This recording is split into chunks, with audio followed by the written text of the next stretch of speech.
you wouldn't put Hog there. You want to make a tier list after this? We'll make a tier list together. Let's make a tier list. Listen, I'm not.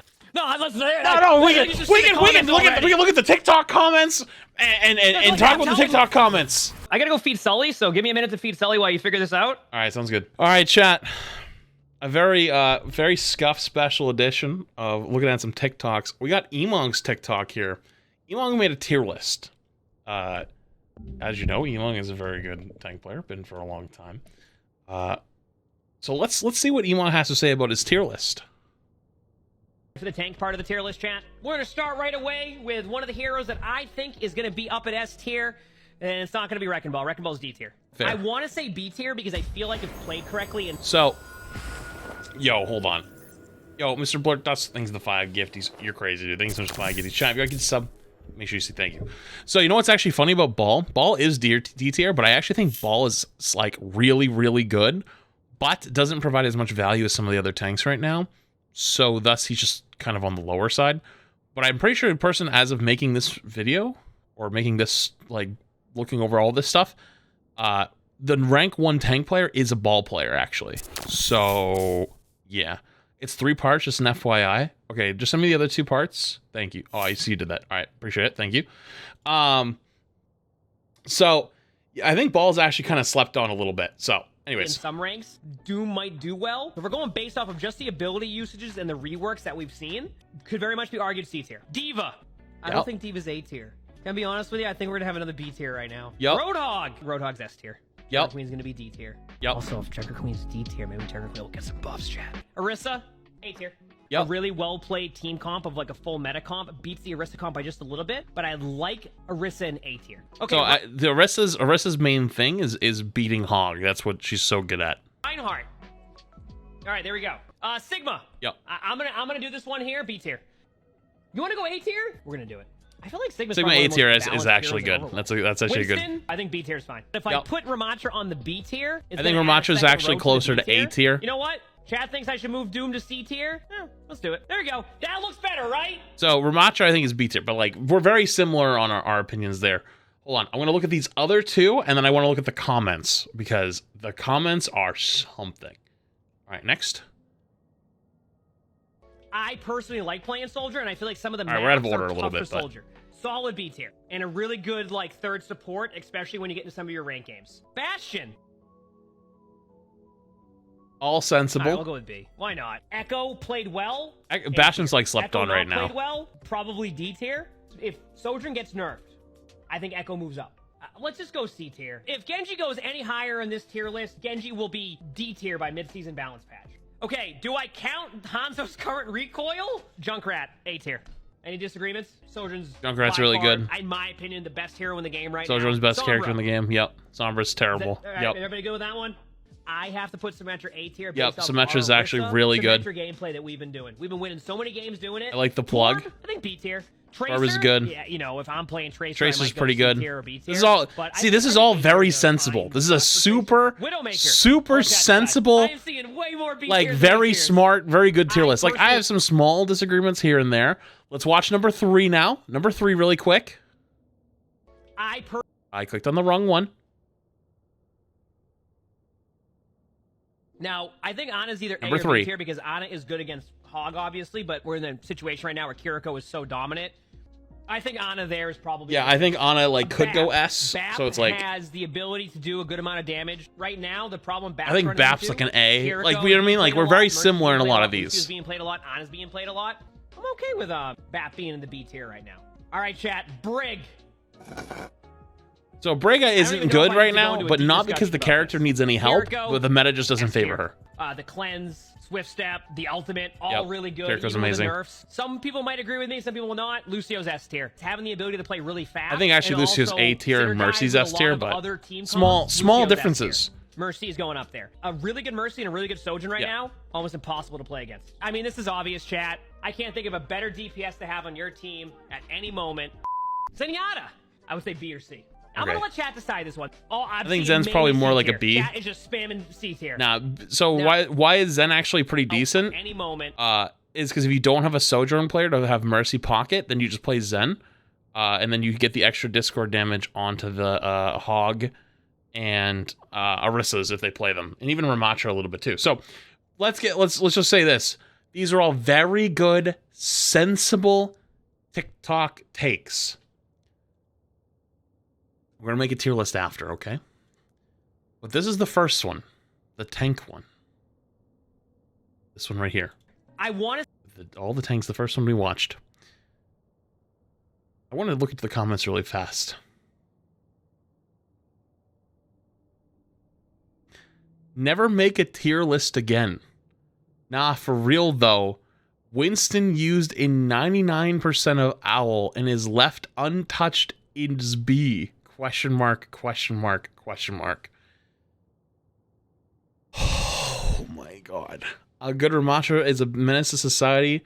Bro, straight from bronze. Telling a top 100 tank is bronze is wild. Straight out of bronze, dude. Oh my god, this is actually insane. Oh my god, bro. Winston is S, bro. He's literally meta. All the new Overwatch 2 people who have no idea who this man is wild. Some people shouldn't speak their ideas. This is a tie. Oh, dude. Dude.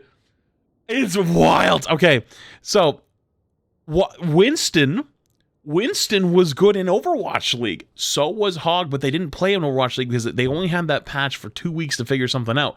And all the teams just copied who was winning scrims. Guess who was winning scrims? It was Dallas Fuel. Dallas Fuel had one of the best Winston players and the best Winston lineups. So everybody ran the Winston comp and was like, let's roll in. Then in contenders on that same patch, they started playing Hog and Tracer because Tracer was actually low-key busted. But then since then, we've had multiple patches. That was Season 1. Then we moved to Season 2. And then we moved into Season 2 plus the hotfix patch before the holidays. We are like 2 months away from that old meta. And it's like, well, this character was played in Owl 2.5 months ago, so it must still be good. I can't. The next one, the other one, the second one, if you put Mercy S tier, your list automatically doesn't count. This comments as if Emong has been top 500 for 6 years. People really disagree with the top 500 player. Bro started playing Overwatch 2 tomorrow. Mercy S tier is atrocious. If you disagree, you're between bronze and diamond. Kinda crazy list. Brig is one of the best supports going. Best main I've ever used and carried most situations. Brig is actually low-key good. Like, just not a favorable meta for her. So it's like people don't play her. In high elo. Moira down 1, Genji up 1, Bastion down 1, maybe even 2. Okay, I mean, I guess some small disagreements. I feel like Widow is S tier if they're heading shots. Of course Widow's S tier, she's hitting shots. She's a one-shot character. You know how it is hard to that is like saying you should only pick ops in Valorant because you can one-shot people. Don't play assault rifles or don't play SMGs. Don't play anything else. Only play ops and play the magnums and CS and stuff like that because you can one-shot people. Don't play anything like, dude, come off. Like, of course, dude. That's the Hanzo rank is what? Okay, next one. We're gonna look at the third one really fast. Comments on this one? Brig definitely needs buffs. The only choice was getting constantly dived. I don't think Brig needs buffs. I think they're just the meta isn't favoring her, but fair. People can't play Zen, shouldn't be allowed to vote. People can't play Zen, shouldn't be allowed to vote. That's not even a comprehensive sentence. It doesn't make sense. And they're allowed to vote. Okay. A good Zen will absolutely carry. Agree. I think Zen could be a slight movement buff, and he'd be good. Zen doesn't need buffs. Zen's insane. He's a glass cannon. He got like half the list wrong.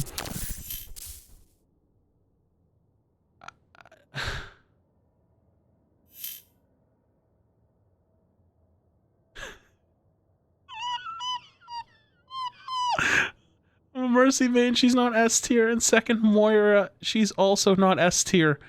They didn't even notice that Emong didn't even put them in S tier. He did that as a meme and then he moved it. And they're like, what gets not S tier?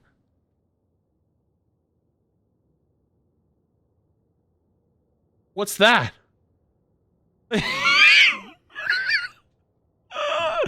Oh my god, dude. Mercy over Anna, skull emoji, crossbones, skull emoji, crossbones. Oh my god, dude. Bap has seen so much in the leaderboards and in Overwatch League, so he should be at least A tier. Overwatch League Grand Finals meta was literally every team ran Kiriko, Lucio backline. It had a 100% pick rate. Winston, and then Sojourn, and then Reaper. And then there was like a small variation. So like some teams played something different for Reaper sometimes. But like that was pretty much the only comp that was played through the whole thing. So, why did we go through all of this? We're going to make our own tier list. And joining me, I've got Emong. Hello, Emong. Are you here? I don't know if I interrupted anything.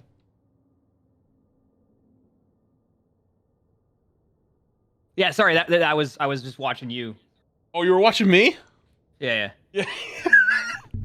Now, the comments on your TikTok were interesting. Treat. That's probably the nicest thing I could say is they were interesting. The meanest thing I could say is holy shit.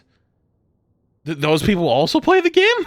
Like, are those people that we get in games? Like, no way. At least we don't, but you might. So I don't know. That's very interesting. So you want to make a tier list? I mean, I did make a tier list, but I think I probably make a couple adjustments to it now.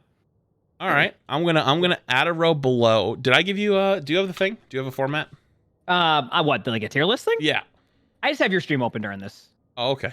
It's the only thing that's gonna be awkward is your voice not matching up to the. That's fine. Okay, that's fine. I'm fine with that. Okay. Actually, I have an idea. No, actually, it's not gonna work. Okay, go ahead. All right. So, I think we should go in order. I think we should do tanks first, then DPS, then support. All right, that sounds good. All right, yep. I'm gonna reorder these really quick. You can do that. Yeah. Oh, it's gonna take a bit. I won't take that long. I'll just as I see them, I'll move non-tank and support characters around, and it'll be fine. Down there, down there, down there, up here, up here. Yeah, there's not many supports right now, so that's a little bit easier. Ramatra, next to Zen. Yeah, there you go. I think that's it. I think that's it. Yep. Yep. Looks good to me. You can move Soldier down to support too sometimes if you need to. Oh yeah. True. Yep. I'll put him right there because he's in between. Yeah. Oh, hang on. Let me put Moira over here as well. Bap top right. Oh, Bap's gonna come down. Yeah. I'll make sure the line between Moira and Soldier needs to come down. That's a good idea. I gotta remove my camera on top of your camera. Oh, that's smart. Now that won't cover up and they can hear me. Look at that. Oh, this genius. Is amazing. So it looks like I'm making the tier list at the same time. Yeah, no, that looks awesome. That's actually really smart. Great. Yeah. Okay, so first up, we have I'll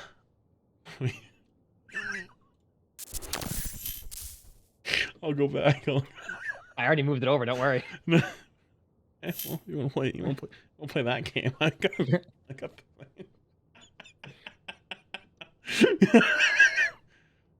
Oh, I forgot to. Hang on, I got to remove the sponsor on that one. Oh, yoink. Yeah, there you go. Yep. Okay, there we go. Over here. Oh, actually, I needed to do a little check anyways. Oh, wrong button. Really, I got a new sub. Oh, nice. Awesome. Yeah. Okay, I'm gonna stay at the top right. There you go. I'm gonna stay at the top right. All right, dude. First one up, the most controversial of the list, Winston. Obviously S tier, right? Because that's what everyone in the comments said is Winston has to be S tier. It's played in Overwatch League. It 100% pick rate in Overwatch. No, sorry, 99% pick rate in Overwatch. Yeah, I think Arista was picked in Koth a couple times. On Nepal specifically, if I'm correct, because you could go right side Nepal. Yeah. So it has a 99% pick rate. Oh man. Yeah. So Winston's obviously S tier, right?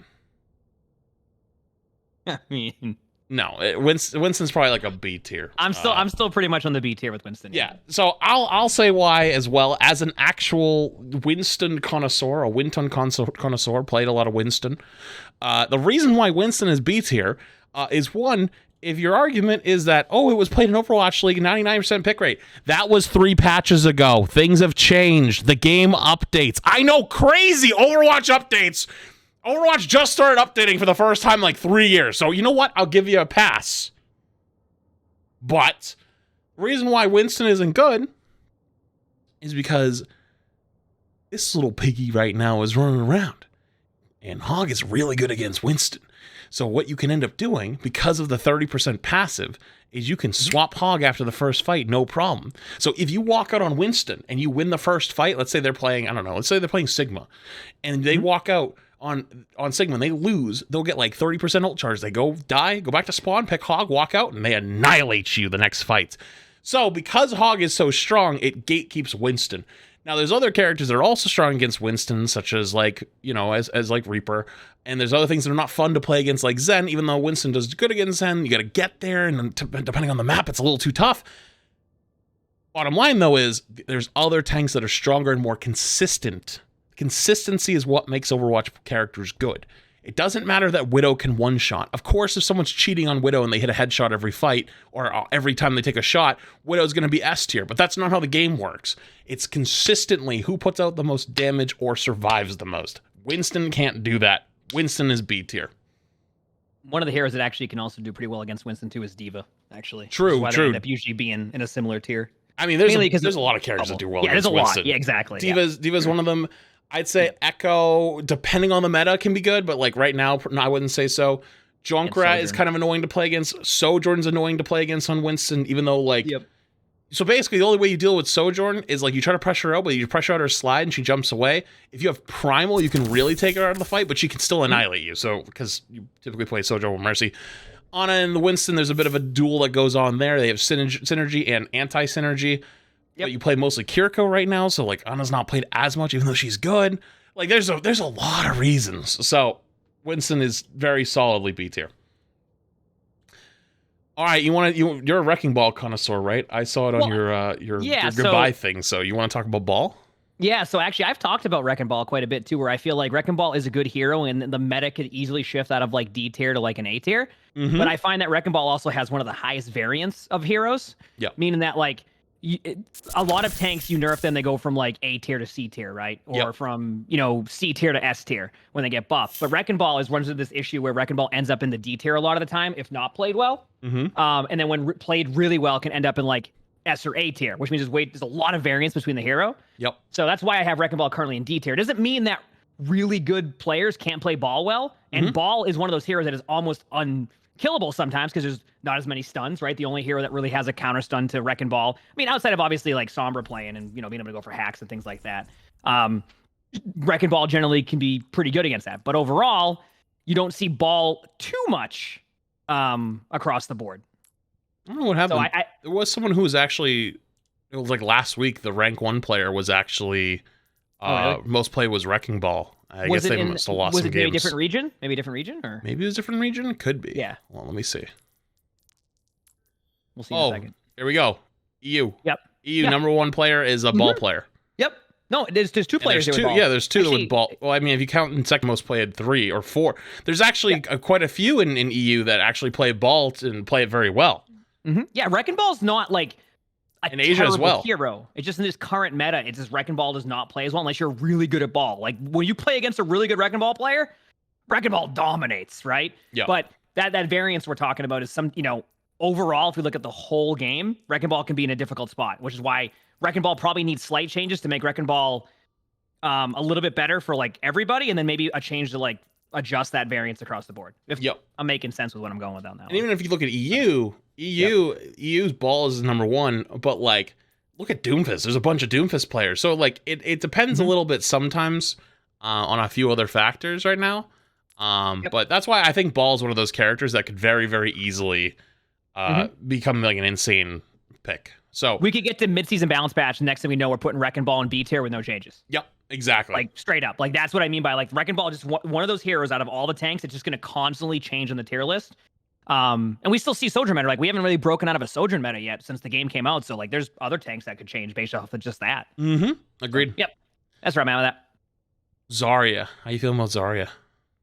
Zarya's a tough one. I think I had Zarya in C tier, and I think that's probably where I'd have Zarya. Although I think other people might disagree that Zarya could even be lower than that right now. Yeah, I'd actually argue that I think she's a little bit lower than that. Yeah. I'd argue she's D.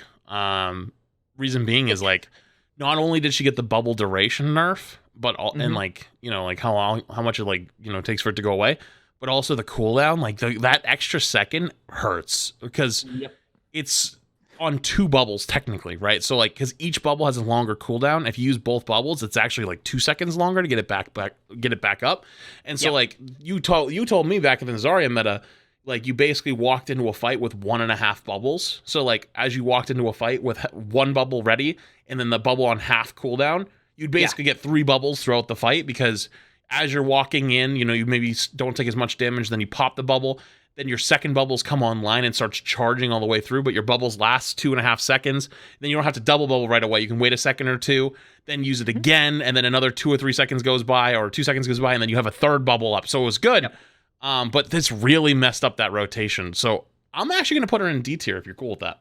No, that's fine. And talking about that a little bit to give an idea of what I would. And I told you about with Zarya. Basically, you were able to rotate almost 3 bubbles. So even though Zarya had 2 bubbles, it felt like you had 3 bubbles. Because if you used 1 bubble, got energy, and then waited till your cooldown was on half, you would go into a team and they would think you'd only have 1 bubble. But by the time your cooldown was up, you'd have 3 bubbles, and then you just ran at them. So it came into an issue where you had to basically wait. And you either shot the bubbles to charge Zarya, what's obviously charging Zarya was not going to be the play, but you had to, or you waited out the bubbles, but you couldn't wait out the bubbles because it was too long in between. So that's why they ended up nerfing both the time of it and the bubble, like in general. That's why they did those nerfs. So yeah, Zarya, I say I can't like argue the D tier. I think Zarya is probably anywhere between C and D tier right now.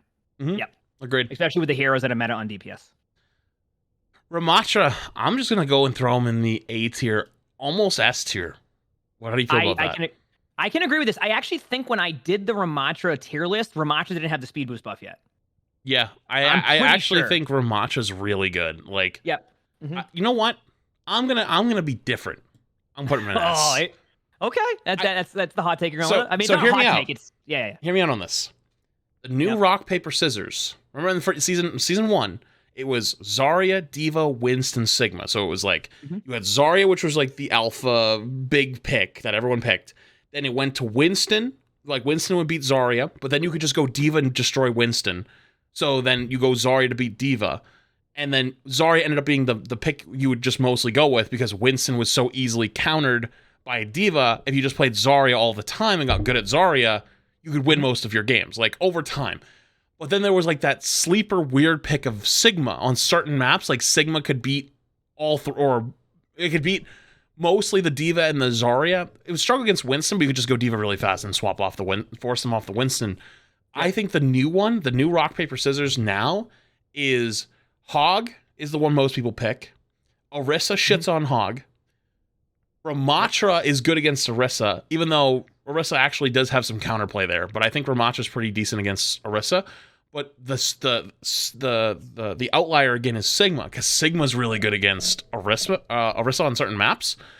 So you can actually play Sigma on some maps and keep the Orisa from bullying you, or you could play Ramatra on some of the more like brawly maps and keep the Orisa from completely dominating. But then if they go Ramatra, Hog kind of destroys him.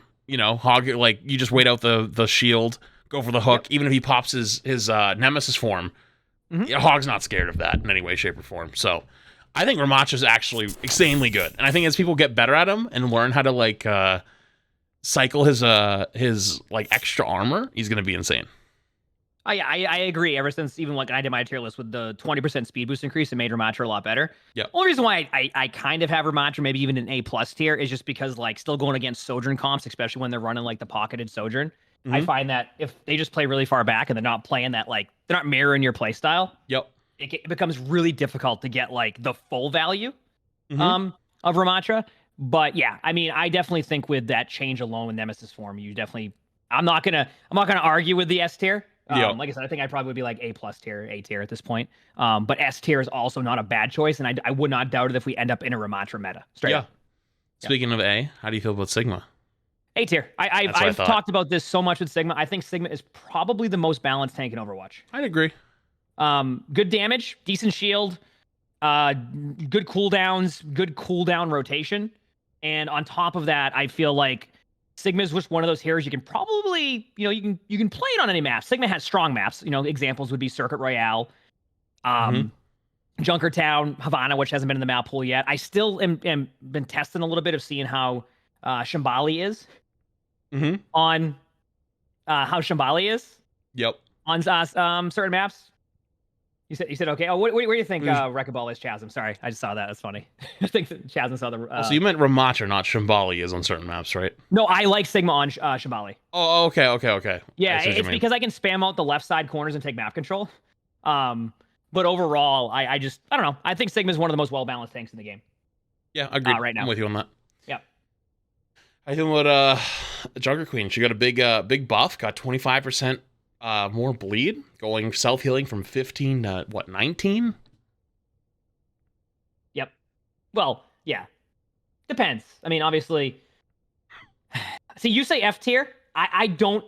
Here's my take. I don't necessarily think that Junker Queen's F tier. Do you think Wrecking Ball is better than Junker Queen? It's a good question. I know you do. You definitely think Wrecking Ball is better than Junker Queen.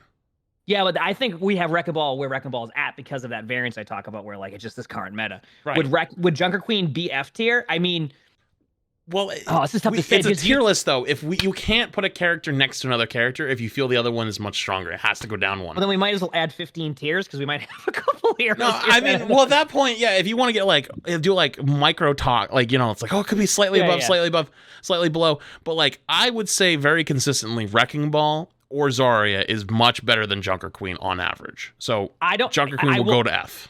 I will say we can keep Junker Queen there for sure. Like I said, my tier list goes to D anyway. So fair. I had Junker Queen in that tier regardless. So I'm fine with that. I mean, Junker Queen's getting buffs. Obviously, it's one of the focus of the next one. For anybody who doesn't know, when Alec Dawson came on the stream with Flats and I and talked about the next balance patches and stuff, I asked the question, will Junker Queen be getting any buffs? And Alex said there's going to be changes mid-season balance patch, which should be a couple weeks from now. Alex, the head of balance, by the way, for anyone who doesn't know. Yes, excuse me. Sorry, yes. And basically said there's going to be some spicy changes to Junker Queen. So my guess is that they probably have Junker Queen in a very similar spot. Maybe a little bit higher than that. I'm sure Junker Queen has some really good games. But yeah, I think Junker Queen's going to be a hero that gets some good buffs, and I'm not going to complain. Yeah. I'm not going to complain. Yeah. Nice. All right, Ryan. It's all you. I'm going to throw in the C. I actually think Ryan is somewhat good, in some areas. There's definitely people that are playing him and making him work, but for the average, the overall how strong the character is, I feel like it's mostly players that have been playing this game for 6 years and have 6 years of experience on these characters to make them work. That's just kind of unreasonable. You know what I mean? There are so many things that they kind of have to calculate to make it work, and you don't play it traditional anymore. You don't play the frontline tank. You play this backline pinning out of Narnia, speed boosting out of the shadows, and basically you're not doing what traditional tank duels once were. You're too squishy now, and there's too much poke in the game for you to be able to do that anymore. So I think for an overall of how the character is played and how powerful it is compared to the rest, I think C tier is fine. All right, Orisa. I think Orisa's an easy S. Easy S. Yeah, when I did the tier list we hadn't quite, and I even talked about it a little bit in that short. Orisa wasn't at that point where it was being picked a lot. It was still a lot of hog, but with those buffs, Orisa's played all the time. I mean, Orisa's really good. You can't block any of the ultimates with shields. And what makes Orisa so good, in my opinion, is hog also being S. Yep. Orisa outlasts. So basically, the hog has a few things that really make him really oppressive to play against. There's the one shot. There's the 350 self heal that used to be countered by anti, but now you have cleanse, so you can always stop that. And also the damage resistance you get from it as well. He just kind of feels unstoppable, and he just punishes people always say just stand behind a wall. Yeah, well, you got to play the game at some point. You got to peek out at some point and start doing something. You can't just sit behind the wall the whole game. That doesn't make any sense. Like, at some point, you have to go out and do something. So you get snatched, like, from the next town over and get yoinked into their team and get one-tapped. It's not a good time. It's not fun to play against. Even tanks up close get really bursted by Hog.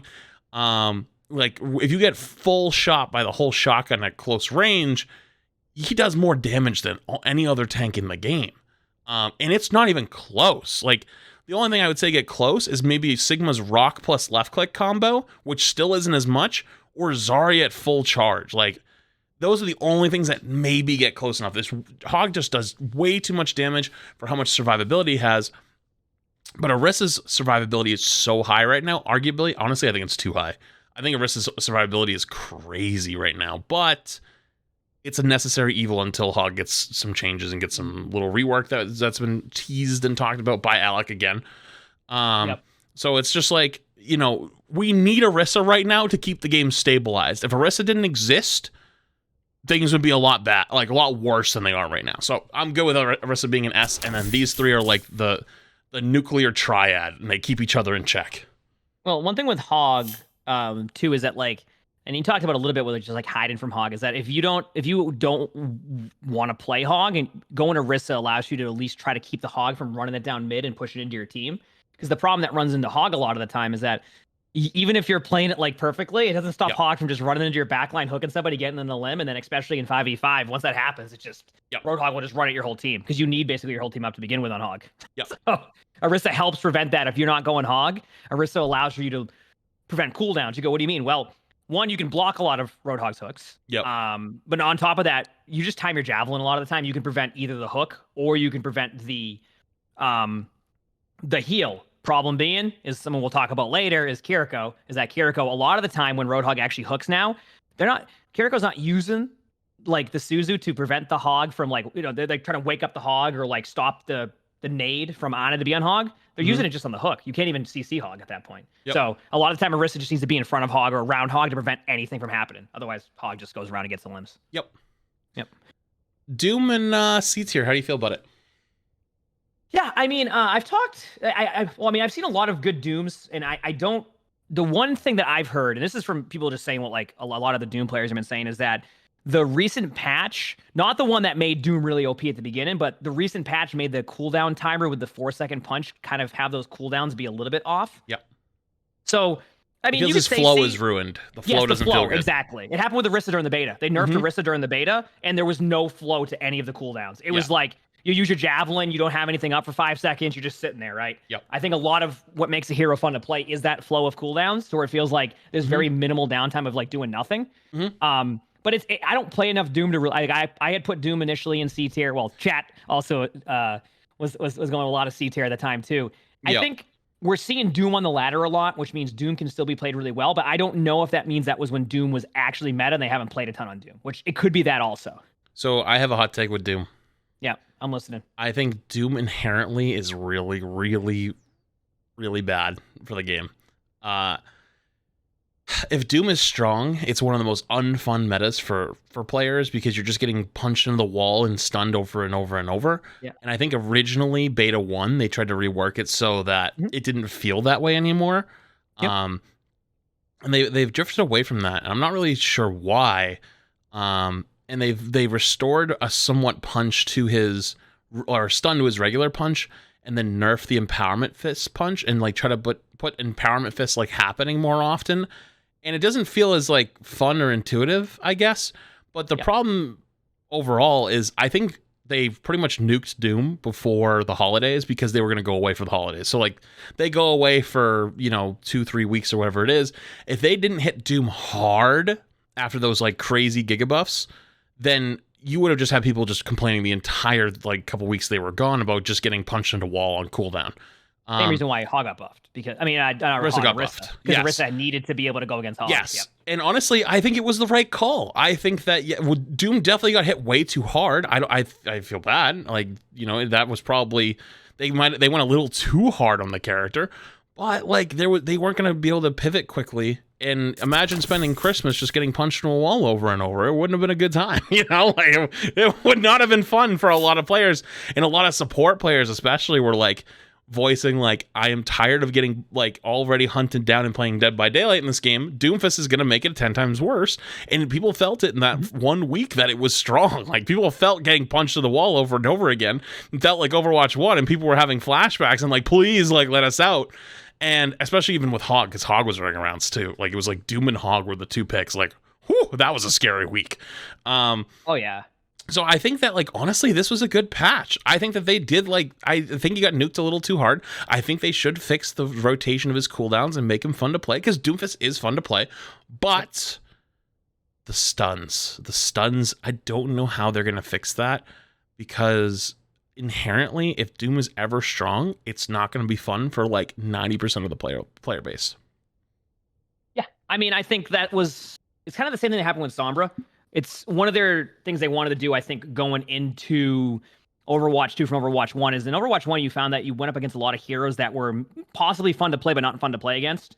Yep. And for a while, they had Doom in a spot where Doom was like fun to play against, but when they did the recent changes, it made it a little bit not as fun to play against. Same thing happened with Sombra. With the changes to Sombra, even though in Overwatch 1 Sombra was tough to play against, same thing happened. That's why they ended up nerfing Sombra to reevaluate for later. It was like, okay, we have to just nerf Sombra, figure something out, and we'll address that in a different patch. Because Sombra was just running around doing the same thing. So Sombra was unfun to play against. It was miserable. Yep, exactly. So I think what they want to do is they want to find a balance to where Doom is fun to play and fun to play against. And we don't mean like, oh, it's fun to get, one shot by something, or, oh, they got me, that was fun. It's more like it doesn't have that feeling of like, okay, that just wasn't enjoyable. And that's something they're working on with Roadhog too, which is why I think they're going with a soft rework eventually. Because they talked a lot of it's like, oh, Hog has the one shot, and like that's what Hog's kit is, but they're finding that it's just not as fun to play against. So they're trying to figure out a way to make it so Hog is still a fun tank. And I wouldn't doubt it if they do. Look at Orisa. Orisa went from one of the most not fun tanks to play to, at least in my opinion, a very fun tank to play. Agreed. So I think they're going to try to do that eventually with Doom. But yeah, agreed. Yeah. All right, D.Va, all you. I still have D.Va in B tier. Yeah, I think it's fair. I think when D.Va was nerfed, D.Va was still good. I think the problem is that, and some people will be like, well, isn't D.Va good against Sojourn? The problem against Sojourn, especially as D.Va, is you have to time your DM almost perfectly or randomly to be able to prevent the damage from D.Va, right? And you go, well, you do the same against Widow. Well, no, because Widow's movement was pretty much as simple as they grappled away. And then once you got on them, not only were you able to use like your damage, but you could also use your rockets. Sojourn has way too much mobility, and the hitbox is a little bit different. That D.Va doesn't get as much value against Sojourn, so it's more of a guessing game in comparison. So a lot of the time, D.Va is decent against a lot of heroes and good against some comps. And don't get me wrong, you could probably play D.Va in any rank right now and do fairly well. But if we look across the board at the tanks above D.Va right now and what they bring to the table, etc., I think D.Va... Exactly. I think D.Va's very close to being A tier still. Yeah. Right? Like, I think D.Va's very close to being A tier still. But currently, especially when we have Winston in B tier, I think it's just one of those situations where D.Va's in that tier for now, but changes to the game could easily move D.Va up to A tier. Yep. Agreed. I'm with you on that. All right. Want to move on to the DPS characters? Yeah, this is, this will be an interesting one because you and I in DPS, we pop off. Oh yeah, we're some of the best DPS players in the entire Overwatch game. Like, who can out snipe us? Yeah. Better watch out. Yeah. Better watch your cues. Anyways, it might be enough wait list. Ashe. I think Ashe is like A tier. I think Ashe got buffed a little bit.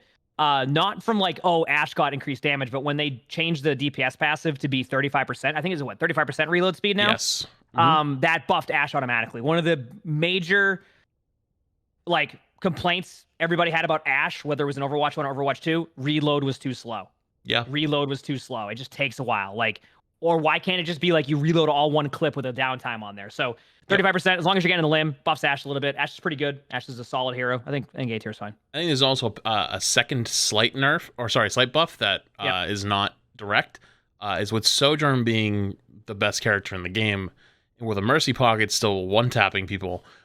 Ashe is really good with Mercy. So if you have a Sojourn player who's playing with Mercy, yeah, you're not going to be the pocketed Ashe at all times, but you're going to still have a Mercy that's going to damage boost you every once in a while, and you might end up being able to get a lot more value in those games, just strictly because Mercy exists. Because, you know, what happens if your Sojourn dies? If your Sojourn dies, well, the Mercy's going to go pocket somebody else. Guess what? You're next up on the list. So instead of having just one character to pocket, now you have 2 characters you can pocket if you have a Mercy player on your team. So you can really get a ton of value. So because Mercy's really good, which we'll get to later, Ashe actually, I think, is even better now than with her being in the meta. Bastion. I think Bastion's like a sleeper pick. I think Bastion's like very much a sleeper pick right now. Bastion's very cooldown time and based, but if done correctly, can play very well. I think one thing that will definitely have Bastion play a lot better, I think as people get better at using the ultimate, I think right now the tendency on a lot of Bastion players, or just people playing Bastion, like including myself when I'll play Bastion, is just spam the ultimate, like 1, 2, 3, right there, and then you miss. But now a lot of Bastions are starting to realize, okay, what if I like time out that ultimate a little bit? What if I slow it, like do one, start to, and then see where they go, and then you just do the second and third one in a different location. And I'm seeing more Bastion lives now with the ult. So it's tough to say. I say from just my rank games, I would go B tier, but I know across all of Overwatch that could change a little bit. So I'll let you make the decision on this one. I'm gonna go A tier. I'm gonna go a little bit of. I'm gonna go against the grain a little bit, and so I'll explain why. Yeah, you're right. I think the ultimate is a free pick at the start of every fight. There's not many DPS characters that their ultimate is a free pick. Like Pulse Bomb, you could argue is a free pick, but you have to land the Pulse Bomb. You have to go in, actually stick somebody, and not get it cleansed. Junkrat Tire, I would say, is another one where you can get a free pick, but obviously you have to like navigate it in and, you know, actually hit something. Yeah. Who else would I say is a free pick? I mean, I guess a random dragon or blade, if you wanted to say like Nano Blade or something like that, sure. But I like not really at the same time. I would say Bastion's actually like the true, like, you have Bastion ult, you're pretty much guaranteeing yourself a kill. Like you have to really kind of not know what you're doing to get a kill on, or not get a kill on Bastion. So I think that alone, combined with how good he is in the mid fight, with being able to really fight against characters like Hog and Orisa, you know, and even Ramattra. Like if Ramattra starts running at your team and he's using Nemesis form, you can slay him. You slay him like really bad. Orisa too. Like Orisa doesn't have her spinny spear and she's running at you like with either without cooldowns or even just fortify. You can really pump some damage into her. The only one I would say that he's not like crazy good against is Hog, but I would argue it's actually not that bad because Hog is really good at one tapping characters. But with the 50 armor you have at the top of your health pool and the 300 health, like you're actually much tankier than the average DPS.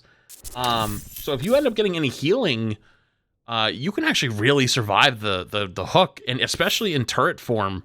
When you're in the turret form, you get hooked. If you get any healing during it and you get your armor back, like that 30% reduction is insane. It's really hard to kill Bastion when he's getting healed. Even for a character like Roadhog who has a one shot.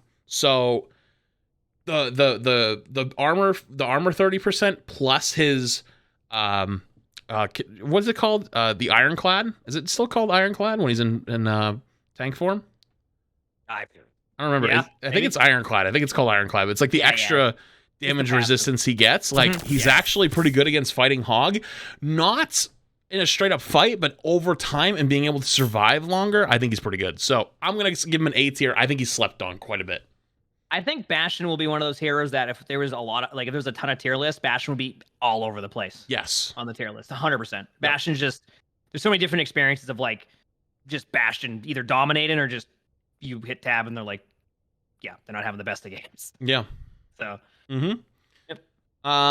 Cassidy. You know, it's funny. I actually was in a game with Wanted and Karkio. Were you there? I think was it the Junkertown one? When we had him on our team in like quick play, and I asked him what they thought where he would put Cassidy. He was like F, and I'm like no. Overall, I think he said C tier.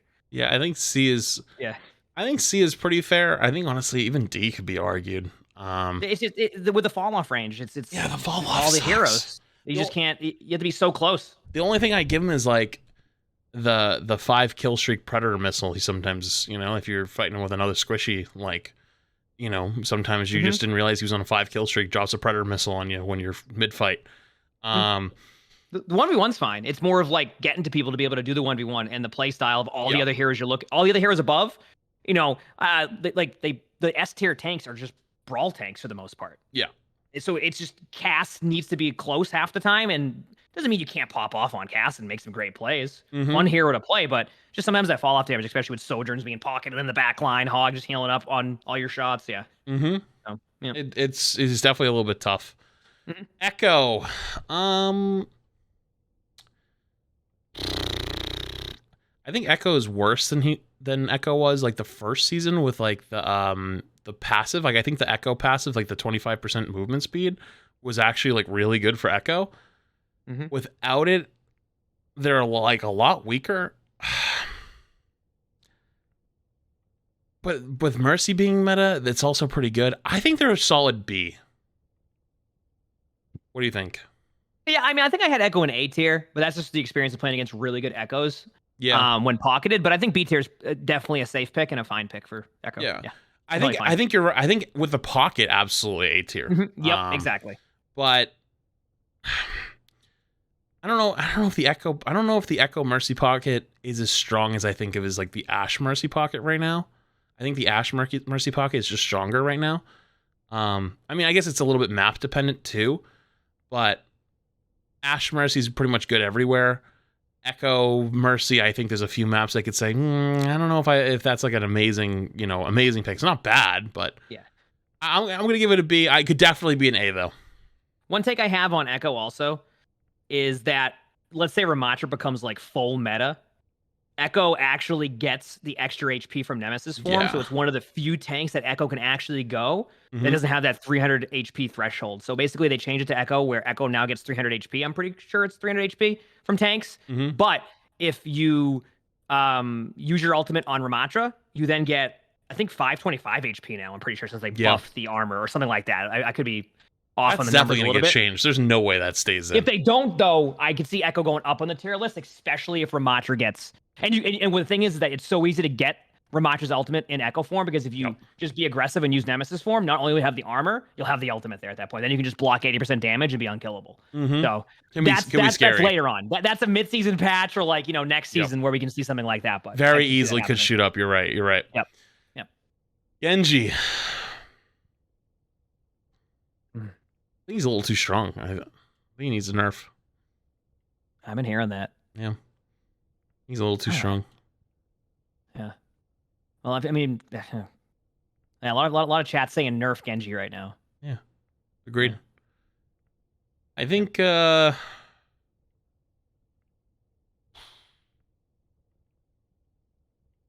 me just say it. I think Genji's the worst DPS right now.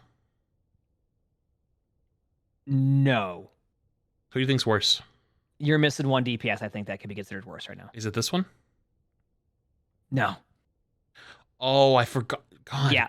God, she's so bad. I forgot she even existed. Yeah, exactly. Well, we'll get to that one later. I mean, yeah, I think I would probably have went C tier, because I feel like if we're just thinking about in some ranks, I think Genji still can dominate. Like, Genji is always one of those heroes that even in quick player like pubs, or just like in certain ranks, Genji just in your backline, like just right clicking people and nothing's happening. Like, it's like, can we get the Genji? Can we get help with the Genji? I have a Genji on me.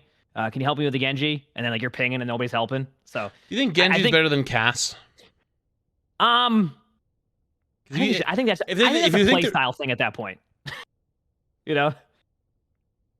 I think D tier is fine. I might go C tier, but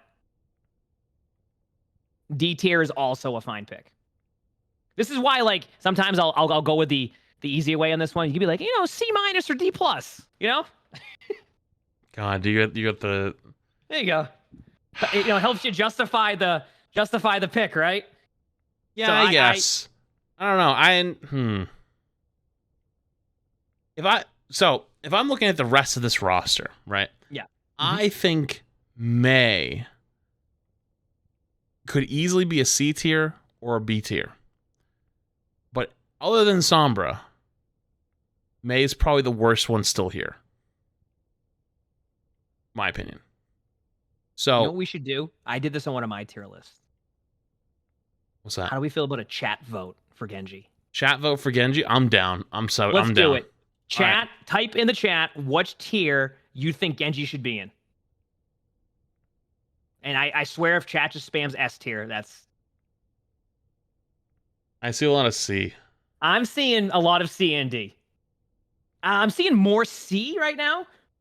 I'm seeing more C than D at this point. Yeah, I'm seeing a little bit more C than D. No. A little bit more. I think it's probably like 60-40, but I could obviously just... Oh, now I'm seeing a bunch of people type D. This way, you know, you can just kind of look at it and be like, yeah, it looks like C. Looks like a C tier to me. You know? Yeah, C tier. Let's go with that. All right, I'm going to go C tier. That's a chat one. That's a chat vote. I do that a couple times. It's fun because you get to see kind of like the opinion of like chat with some of the stuff too. Yeah. So I'll give him the C. I still think I honestly think Cass is better than Genji. Overall, to be honest with you. But it's like a battle of the shitters. Like they're both bad. They're both not good. Hanzo. What do you think about Hanzo? I said it before with the recoil change. And by change, the bug. I don't know. Hanzo's. I think when it comes to Hanzo, like the experience of just, I don't. It's so hard. I don't know. It's so hard to rank Hanzo for me because I either get absolutely rolled or I just see a Hanzo miss every storm arrow off the wall. You know what I mean? Yeah. B tier, C tier, B tier. Yeah, I think not A tier, not S tier. No, absolutely not D-tier. ARS. So like, I don't know, B tier, C tier, one of the two. So this is why I think Hanzo's like not that great. Like the one shot is obviously still scary. Mm-hmm. The storm arrow really isn't that scary anymore. It's still kind of scary as a tank player, but like to most squishies, it's really not that scary. Like two regular shots are actually like better, like 2 body shots than trying to hit. What is it, like 3 or 4 storm arrow shots? It's something like really stupid where it's like a lot of Hanzo players like literally fighting in a 1v1. It's actually like pretty much better to just try to hit your regular shots than actually use your storm arrow. The storm arrow is just like kind of for just shooting tanks, which is annoying. So, but I don't think he's as bad as Cass. I think he's better than Cass. I think he's better than Genji, but not by much. I'm going to put him in B tier for now, but I think he has very easily could be knocked down to C, no problem. Okay. Actually, no, I'm going C. I don't think Echo and Hanzo are the same level. I think Echo's better. He's going C. All right. Junkrat. Okay. A tier. You know what? I actually kind of want to go all the way. Oh, you're going S tier? I think we go all the way. I think Junkrat across all ranks is easily an S tier character. Okay. He's so strong. All the ranks, the low ranks, dominates. Insane. So strong. High elo is actually very good. Like, it's one of the few characters you can play from bronze to GM right now. How many characters can you play from bronze to GM right now? I would say Hog, Orisa, Junkrat.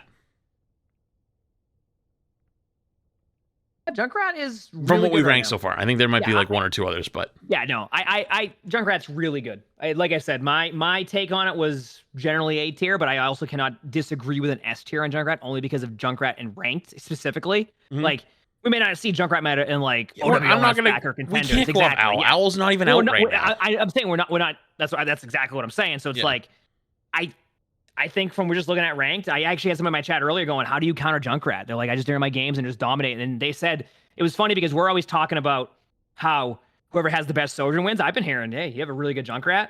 The Junkrat players are feasting. If you have a dominant Junkrat on your team, it probably has that same effect of when you have like a dominant like Sojourn on your team. You know what I mean? Like right now. So I can see it. I can see both A or S tier. I think at this point with, you doing the tier list I'm on this glad one, go with what you think. I'm glad we're kind of in agreement on that though. Because like I thought people were going to be really like, what about that? Like, you know what? I think most of chat was saying the same thing because Junkrat is just, I don't know what it is about Junkrat. Even when I play Junkrat right now, I have some really good games on Junkrat. And I think it's because, and I don't know if this is for everybody, but I can see the projectile a little bit more now, or like the mine. So it feels like I'm able to like, did they change that? Or is that just like a, no, yes, the projectile is bigger now. It's bigger in Overwatch 2. And it's easier, like for me, I just like, I like the, I don't know. I just like the play style. Yeah. So, and obviously we play with Siegel, who plays a lot of Junkrat in Sim, and Yep. Siegel will just have games on Junkrat, like just even against dominant Sojourn sometimes. So, Mhm. we have a little bit of bias in that one too, Speaking of the bird, how do you feel about May? I don't play against May enough right now to really know. I don't know how May is doing across all ranks. Anytime I see a May in my game, most of them will switch off of May. They'll wall their teammate off accidentally and cancel their own teammate's Ramattra ultimate. Fair, yeah. It's tough to say. I don't see, like, May isn't. So I think May is slept on right now. I think she's actually pretty good. I think if Sojourn got nuked tomorrow, May would become a tie A tier hero. So hear me out on this. Look at the tanks that are up there right now. Ramattra, Yep. Orisa, and Hog are all big brawlers, like up close. Mhm. May thrives. And we used to know about this in the old Reinhardt metas. Thrives in isolating brawl tanks away from their team and all-inning on them. So I even like, so sure, her icicles are still pretty good. Like, yeah, she doesn't get the freeze anymore, but it does pretty good damage. It's slow, plus 100 damage per second. I just don't think we've had a meta where May can shine yet. And also her wall is like a lot weaker than it used to be. So, but I don't think in ranked you're gonna be like breaking the correct pillars or even breaking the pillars half the time. Like nobody shoots them. It feels like, but it is easier obviously to break. So I think May is actually like a solid B tier right now. All right. I mean, I think yeah, B or C is probably the pick for May. Yeah. I guess I haven't played against enough May right now to really be like, oh, May could be good here. I understand the idea of being good against brawl tanks. I actually specifically played against a Ramattra, Lucio, May, who were just like target focusing and running like really aggressive, and it was actually tough to play against. Mm-hmm. They would just wall somebody off, go in aggressively. So yeah. I think it kind of is the same situation with like Echo, where it's going to be very meta based, even with like Wrecking Ball, where like Wrecking Ball could easily be like A tier just based off of like meta shifts. So I think B tier is a safe pick. I could also see the argument for C tier because of just how often May's being played and isn't necessarily played the correct way at times. But yeah, that's fine. Yep. Pharah. I think I have a slightly hot take for Pharah. I think Pharah is like an A tier character right now. Now, the only thing that keeps her from maybe going maybe B is better is because hit scan's so good, right? But the big scary ones right now are Widow and Sojourn, right? Sojourn being the number one, but with the Sojourn like her accuracy lowering, you know what I mean, like the primary fire, not the railgun. I feel like you can't poke the Pharah out as easily. Like, the Pharah doesn't get poked out as easy. The railgun still destroys her, though. That's the key. And that's probably what keeps her in check. But I still think Pharah is really good if you don't have a pocketed, really good Sojourn on the other team. So, I don't know. I actually think it's not that bad. I think it's pretty good. I think this is one of those questions that I think asking chat especially would be a good idea on. And I'll explain why. Because I feel like Pharah has been one of those heroes that even in Overwatch 1 was super dominant in like a lot of like low ranks especially. Like, remember we would see patches in Overwatch 1 where they would nerf Reaper and Pharah and we're like, huh? Mm-hmm. I think it's funny to say because we'll have people go Pharah in like even like our games right now, and I will see a Junkrat kill the Pharah. That's fair. That's Junkrat. We didn't see that. So we didn't see that too often in Overwatch 1, right? If you had a Junkrat and they went Pharah, right? You're like, oh, well, I'm going to have to switch here and hopefully we can, like, I will see Junkrat literally, like, get a Pharah in the air now in comparison to before. And it doesn't mean that, I think, like, a safer pick on this one is Pharah and B tier. Not that, like, you're wrong about Pharah, being hard to get, and especially, or hard to kill, especially with, like, hit scan, etc. I just feel like now even Echo's being played more. So yeah, it's like, I mean, yeah, if there's an Echo, it's a lot tougher, right? It's a lot tougher to run Pharah. But God, I don't feel like there's like that many people that play a lot of Pharah right now because like hit scan's so good. And it's like, dude, you get that Pharah who's playing like 3 miles away where you literally couldn't kill her if you tried. And it's like she just hits every rocket. Oh my God, it's so scary. Yeah, no, it's there's some great Pharah players. I mean, I think in EU, right? They're like in the leaderboard, Pharah's been dominating the DPS leaderboard for like forever, right? Mm-hmm.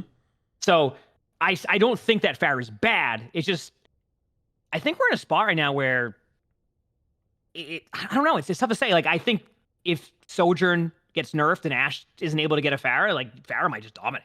Yeah, that's Right. how I feel about it. And like, oh yeah, I forgot to say Ashe earlier, but yeah, like Cass used to be pretty good against Pharah, not anymore.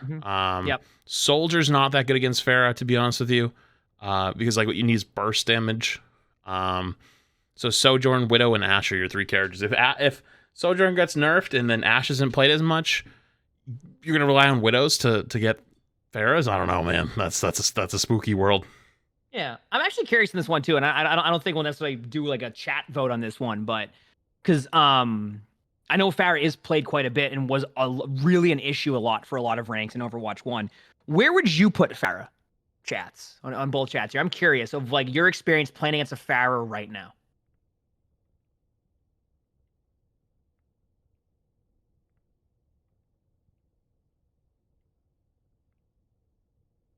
Okay, what are you seeing? Mostly B. Yeah, I would Season say A, more Season A B. than C, Yep. but it would be B, A, C of the three. Like the one person in chat. Hi YouTube. Oh You man, gotta actually keep that one in there on that one. cut it out. Just put a little Yeah, blur. imagine just edit that one out. Like Yeah. the chat scrolling really fast, edits it out. Yep. But yeah, I just wanted to see what chat's experience was with Pharah too, because I know that Pharah was definitely a problem in a lot of ranks, and I was just curious to see like how that experience still is right now. But it seems like pretty much exactly where I thought it was. There's gonna be some times where like Pharah just dominates, and other times where still pretty good. So I think I get what you're saying too. I just think B seems about right for now.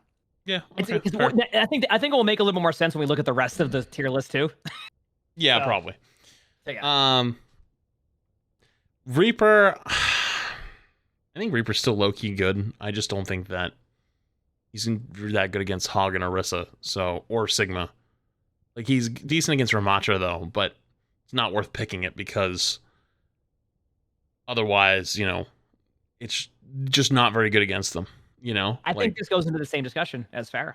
Just the same like good against certain like heroes right now. I imagine in like certain ranks, if you're not just going the meta comps, Reaper's pretty good against tanks, right? So that's like where do you put Reaper at that point? It's just it's I think the variance of Reaper in each rank is so different, right?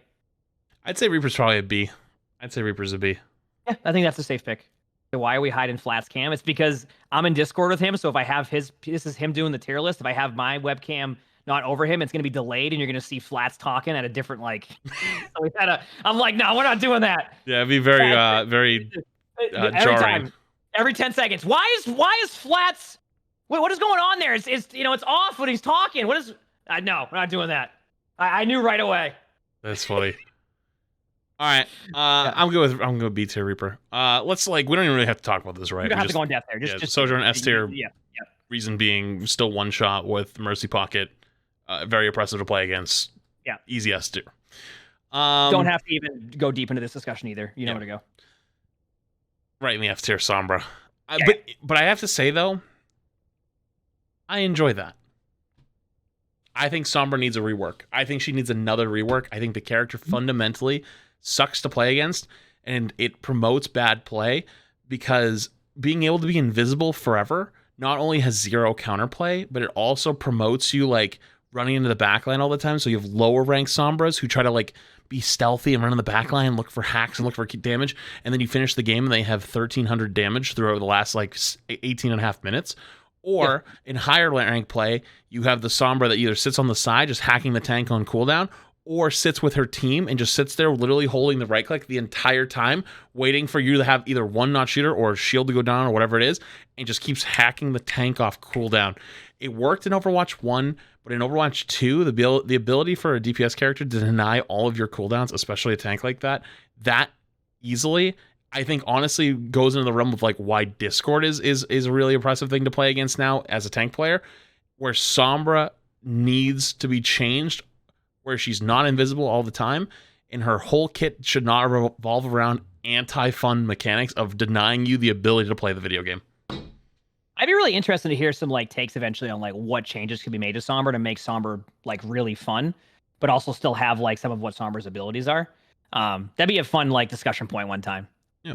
Maybe get some people, a lot of people play Sombra too, you know, kind of have a discussion, figure out like, because I don't play Sombra enough to know exactly what could work, but I definitely would be curious to learn more about like what changes could like be had for Sombra to be a lot better. Yeah. But yeah, I mean, I think Sombra's in a unique spot.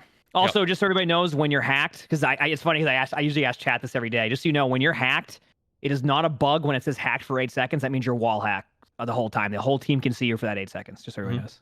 So I just had to put that out there. People are like, wait a second, what? That means, because before people were like, oh, why does it say hacked for so long? I can still use my abilities. If it's on you there, not only is it decrease Sombra damage, they can see you for 8 seconds. I should have put that one in there. All right, Sim. I'm sticking to my guns on this. I'm putting her on A.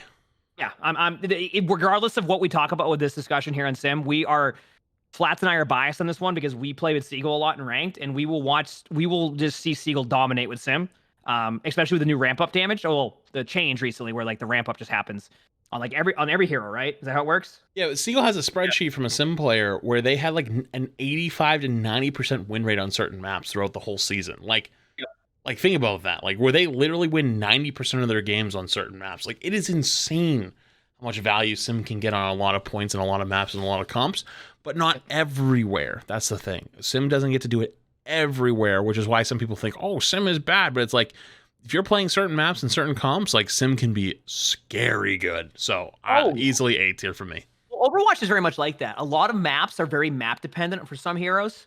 It doesn't mean you can't win on some maps. There's just some maps where if you play a hero on that map, you can dominate. That was my example with Sigma earlier, right? There's maps with Sigma where you just go Sigma and it's just in Circuit Royale, for example, is a map. Like if you play Sigma against any other tank, most of the time you feel like you have a good opportunity to win just because it just plays so well into your hero. All right, here's an interesting one. Torb. I don't know if I want to give Torb A. I feel like A is going to fill out here really quick. I think Torb's a B. We can go with B. I think I have Torb in A tier, but I also just like playing Torb. Yeah, I mean Torb is fun. Torb is fun. Torb is fun. Torb's a nice character to play on defense a lot of times, but I just don't think he's like the same level as like Ashe, you know. We gotta get like a picture of Torb Tart and put it in S tier. Yeah, honestly should. We honestly should. Yeah, there you go. Tracer. I think Tracer's an A tier. I think I have Tracer at A tier too. I think Tracer's good. I think Tracer, especially now, I think they finally found that spot damage-wise they want too with Tracer. You know what I mean? Like they finally did that like damage in between, which they haven't done. I think Tracer's pretty good. Obviously, it can depend, especially on like who's playing Tracer too. Yep. Because Tracer's a lot about not only the aim but the movement.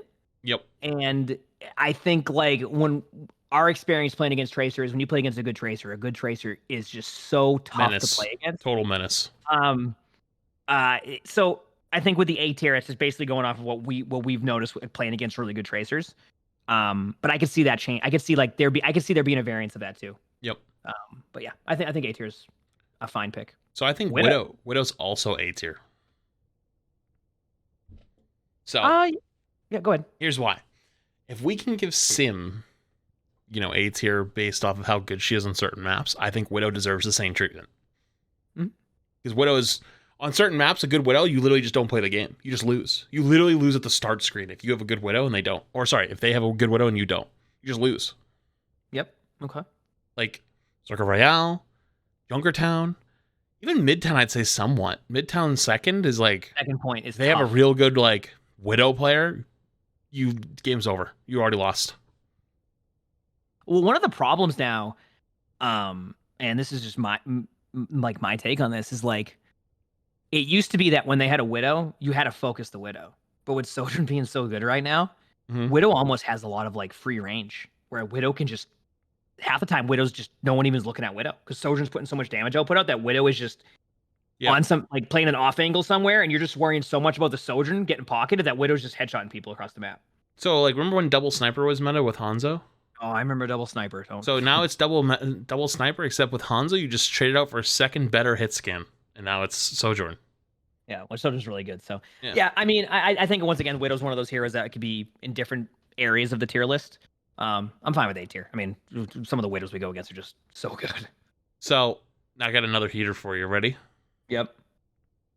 I think Soldier's A tier. I think he is. I think he's actually really good. And here's why. Okay, I'll explain why. Good third support. Good third support. Especially when you have a Moira. Yes, of course, Their of backline. course. Yeah, So here's why. Soldier really good against Hog. Really good. Being able to pepper him down over time. Same thing against Orisa. Being able to force Orisa's cooldowns over time really does like put a lot of pressure onto her. Now, it's not the same as like Junkrat or Sojourn where you put a ton of pressure first. But at like a ranged peppering them down, forcing those cooldowns out, you really can put a lot of pressure on their front line and make it so that they have to burn their cooldowns early. And when they burn their cooldowns early, it's easier for your team to end up winning the fight. So the only outliers I would say are for the Ramatra and Sigma. Ramatra, I don't think he's actually that bad against. Because the Nemesis form, if he pops Nemesis form and he's looking to like go aggressive with it, it's kind of the same thing as like with Hog and Orisa, where you have unshielded, very easy damage that you can kind of start pumping out.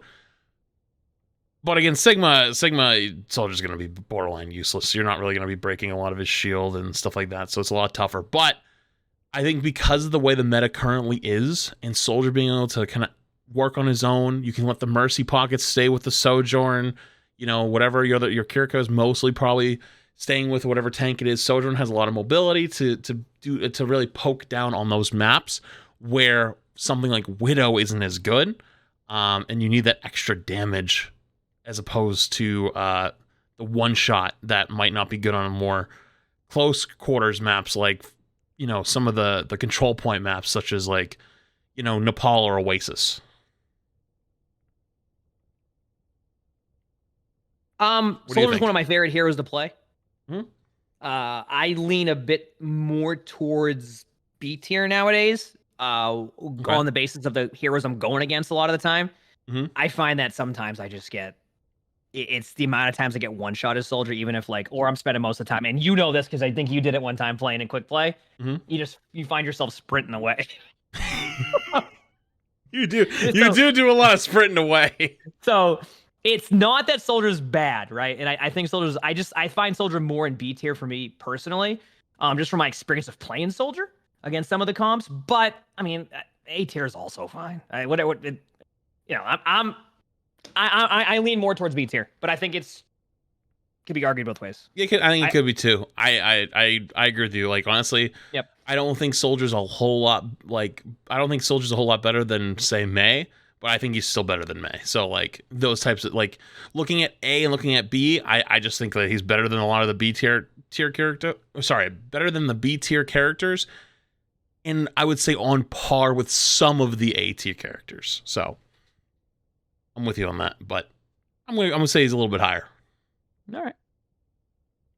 Moira. Easy S here, right? Yeah, I can't think of a better DPS. Yeah, bingo. Cool. Glad we're in agreement there. I had to use that bit again. Yeah, of course. Did you see somebody read it or someone on your comments was like, Moira's not S tier, on the one where you put it on S tier and then immediately moved it to B tier? Yeah. So they saw that section, paused the video, and went immediately to the comments section, commented, and then left. Never watched the end of it. Yeah, Moira is one of those heroes that it's funny because we normally don't have too many Moiras in our games, right? Yeah. So like the experience is a lot different. I have heard that Moira in some ranks is absolutely dominant. Like absolutely dominant. And then in other ranks, Moira is not as dominant. I still want to point out, whenever I use that damn healing orb, it just goes to the skybox. I've tried everything. You ever trying to catch up to a Moira orb, a healing orb? I'm like, no wonder the big damage orbs used a ton. Like, thing it just flies away. You're trying to get to it. It's just like, so I think that's the thing with Moira is that Moira dominates in some ranks, and this is why it's kind of a bit of a harder hero to put a rank with. I think B tier is totally fine. Yeah, I'm with you on that. I've even seen Moiras play pretty well in top 500. I just think that B tier is fine. I think if you ever want to go a hero that basically what ends up happening is this. Are you getting dove and your teammates aren't doing anything about it? and you don't know what to do, you go Moira. Yeah, agreed. And that's Moira's a safe pick. You can do damage if you want to. You can fade away. You have survivability. Mhm. So I think it's a pretty good, Yeah. Yeah. Ana. I'm gonna just go for it. I think Ana's S tier. Okay, that's fine. So I think she slept on a little bit. I think the extra second on her nade was actually a pretty big buff, but people don't see it because they're like, oh, just cleanse it. But good Anas are going to understand, though, that the extra second didn't matter versus cleanse. What the extra second mattered was for punishing targets. So you could buff anti-nade to 9 seconds if the whole argument behind it was Ana not good is because it can be cleansed. Make it 10 seconds. What's going to happen then if it's just going to get cleansed instantly, right? But that's not how it works.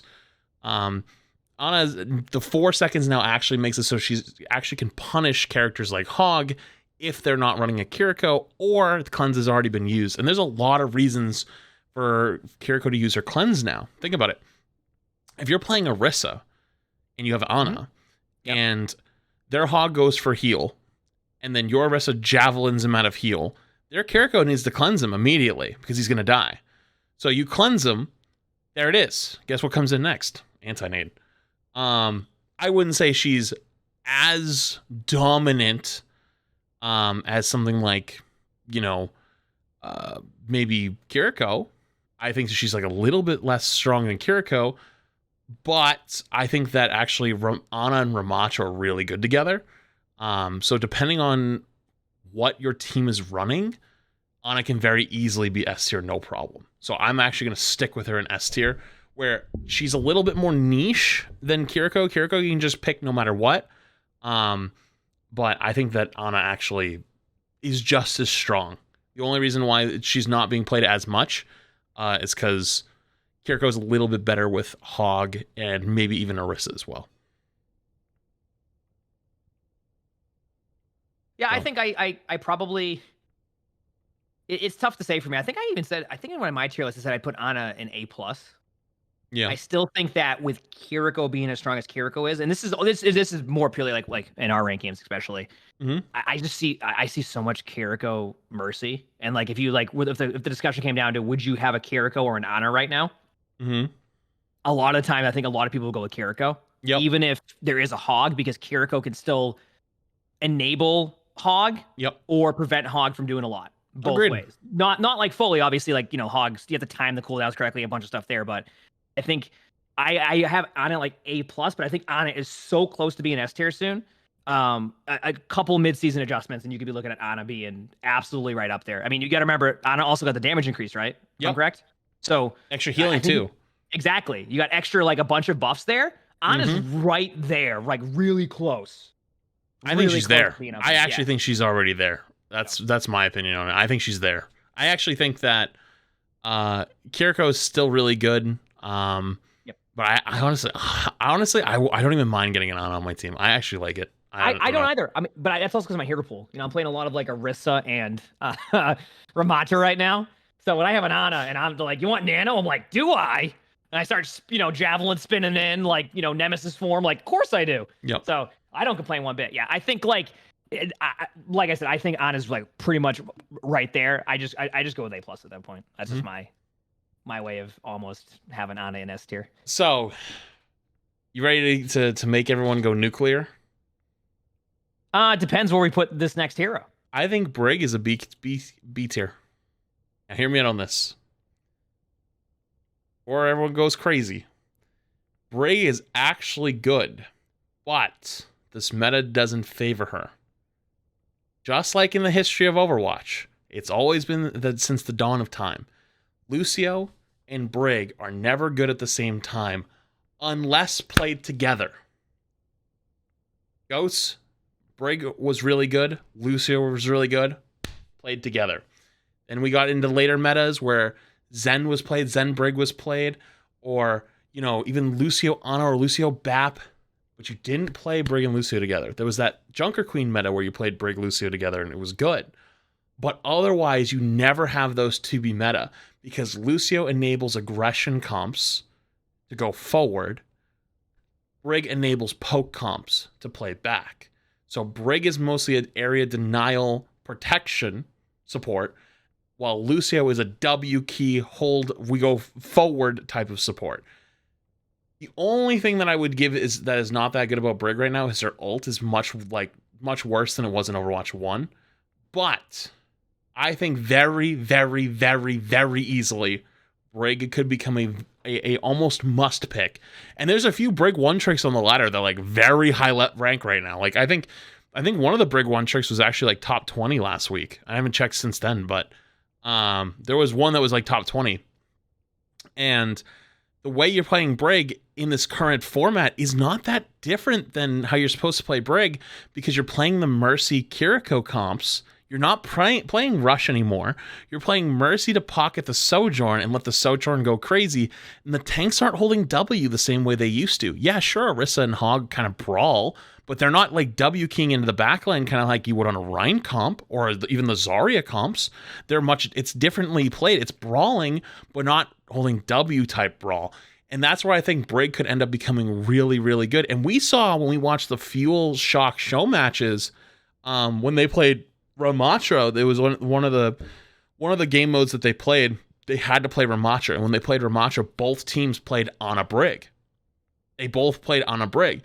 Why did they play on a Brig? Well, on a Brig is actually not that bad if you're not rushing, because the Brig plays basically protector to the Ana, keeps flankers off, keeps her alive, while the Ana just pumps out healing and damage to everyone else on the team and makes sure that she's safe. So if a world became where maybe Kiriko got nerfed, or let's say Lucio, or even Sojourn got hard nerfed. If Sojourn got hard nerfed, would people play Mercy? I don't think so. What would you go to next? I think you go to Ana or Kiriko, and if Ana wins, I think Brig becomes strong. So, but like, wouldn't so you said the would become strong. Yes, like S tier pick. S tier pick, okay. If Ana became strong, if Ana became the number one, because Sojourn got nerfed, right? Okay. And I'm guessing, so we're also talking about Hog. Hog is going to get nerfed, right? Hog is going to get, something's going to happen to Hog. They're going to get a small rework. If Sojourn isn't hard meta, you already eliminate Mercy, right? So if you eliminate Mercy, either Lucio becomes meta again, or I think Brig becomes meta with Ana. But she's still good right now. I think Brig is still good. I think she's actually a fine support to pick, just not as strong as some of the others. Okay. I mean, I you know what? I kind of want to I'm going to let this one. I'm just curious to see what the overall reaction of this pick will be. So what I will go with more is, you're talking about the ultimate. You did hear about the ult change though, right? That will be happening eventually. No, what was it? So there was an interview a while back, and I can't remember It might have been Alec, but there was an interview where actually apparently they have a ultimate they like, I think it was, but they need to wait on the graphics and the UI. It was in an interview somewhere. So there is changes that are coming to Brig's ult in some form. Oh, interesting. But I don't know what that is. But I remember there was an article somewhere. I can't remember if it was between like season 1 and season 2. Maybe someone in chat can find that. But apparently Brig's ultimate is there's something they like. There's something there that they're going to probably try to see if it works with Brig's ult. Makes sense. I don't know what that is or what that could be or what would like require like a UI change, graphics change, etc. So I'm curious to see what that is. Yeah. I don't necessarily think Brig is in B tier. But I think one thing that I look at with Brig is that Brig, the way that Brig is played, the play style that needs to be played right now on Brig is a lot different than how I think Brig's being played. And I think that is where I would have Brig a little bit lower. But I had Brig in D tier on my tier list. Yeah. So, I mean, if you're talking about like people picking like the pick rate, sure. But I think that Brig is slept on, and I think the reason why Brig isn't being played is because you pick Mercy and you pick Kiriko and or Lucio, and it's like that's why. But like that doesn't make Brig bad. That just makes it so that there is technically a better pick, if that makes sense. Like Junker Queen and Junker Queen and Sombra are bad. They are bad characters and they are not good. Brig is good, there's just other supports that outshine her. That's why I think that even though it's not the strongest pick you can make, that doesn't make the character bad. That just puts other supports above them. But in the grand scheme of things, still a very good character.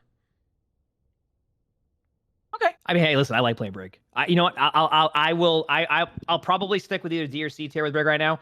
But I mean, I guess the fun part about Overwatch 2 now is that we're gonna have so many. Well, I hope we will. That we're gonna have mid-season balance patches and balance patches that we can have more discussions about Brig into the next one too, and it'll be interesting subject to talk about then. You know what I mean?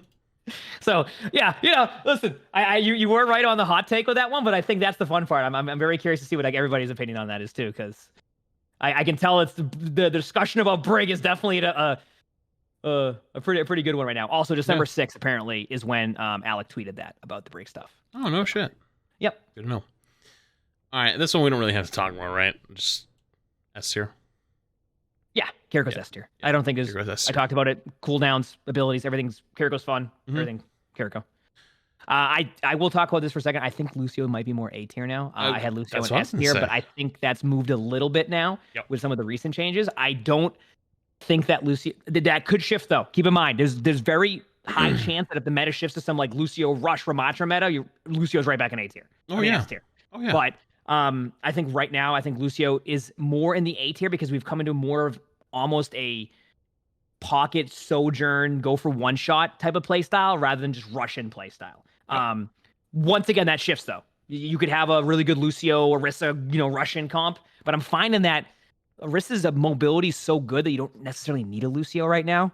That you can still kind of get to where you want to and make the play you want to. So that's why I initially had Lucio in S tier. I'm looking more like A tier, could still be high A tier. I think that's going to shift a lot with Lucio as of right now. Yeah, but, I think it's dependent on a few things, but you're right. Yeah.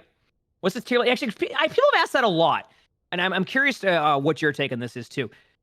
What would you consider this tier list? Because obviously there's so many different variations that go into a tier list. For example, like you can look at OWL comps. You can, obviously OWL isn't. OWL is not being played, so we're not looking at that. Not being played, so you're not going at that. But like, are you going off of top 500 games? Are you going off of all of ranked? I think it's kind of like almost everything. It's kind of just like overall discussion about the heroes.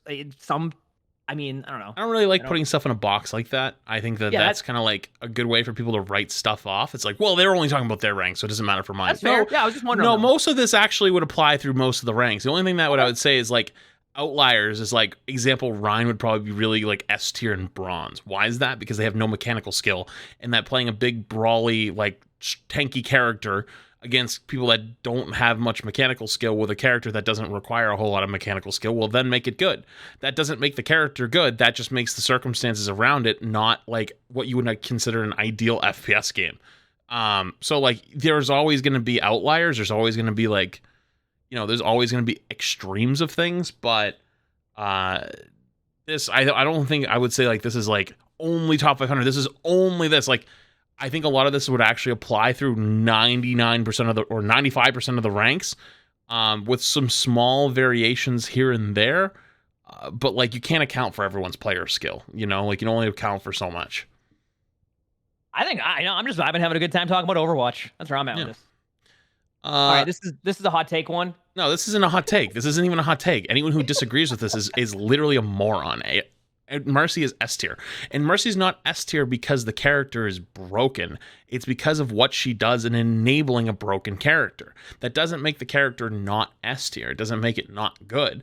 The character's whole purpose in high elo play is to enable this one to one-shot people on cooldown. And even better than that, you can actually play even more aggressive because you have the pocketed DPS. And then even more than that, you can actually center your entire comps based around the character. So you play Ashe, you could play Tracer, because Tracer is a lot more self-sustaining on her own. So Kiriko can focus on your tanks, while Mercy and Sojourn can work together. Then Mercy and Mercy and Ashe can work together.